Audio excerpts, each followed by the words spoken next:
Hey, it's Sam from Sugar Spun Run, and today we're making a super easy cheesecake dip. Much easier than your average cheesecake. There's no baking, no water bath, nothing fussy required for this easy, super simple cheesecake dip. So let's get right to it. Grab yourself a large mixing bowl, and to this we are going to add 2/3 cup of cold, heavy cream.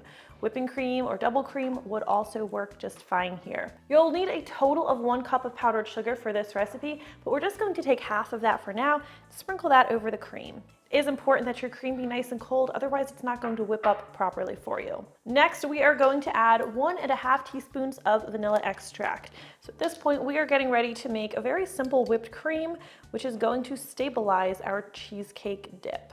Said that funny. It's going to stabilize our cheesecake dip. It's going to make it nice and fluffy and great for dipping. While you could whip your cream by hand, it's going to be much easier for you to use an electric mixer or a stand mixer. So we're going to start mixing this on low speed, and then gradually increase the speed to high and continue to whip until you have stiff peaks. Of course, I'll show you what that looks like in a moment. All right, here's what we're looking for. Let me grab a spatula to show you. You want this to be thick, increased in volume.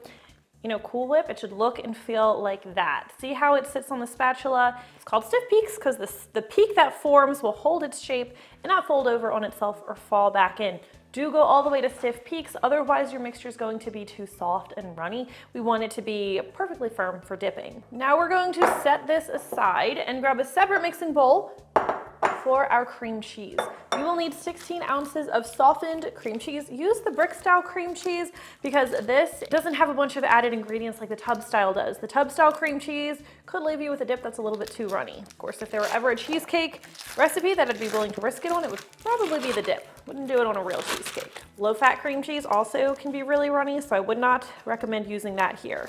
All right, so our softened cream cheese, it does need to be nice and soft, otherwise it's going to be lumpy, which would be unpleasant. We're also going to add 3 tablespoons of sour cream. Let me grab my spatula. If you've made any of my cheesecakes, you know that I feel sour cream is such a critical element for a true cheesecake flavor. It has just the right amount of tang. Cream cheese alone doesn't give you the right depth of flavor. You need a little sour cream. We're also going to add the remaining powdered sugar. Remember, we have a 1/2 cup here. All right, let's go ahead and mix this together. Start on low speed so you don't send that sugar everywhere. Okay, let's check that this is smooth, well combined, and lump free. I don't see any lumps in here.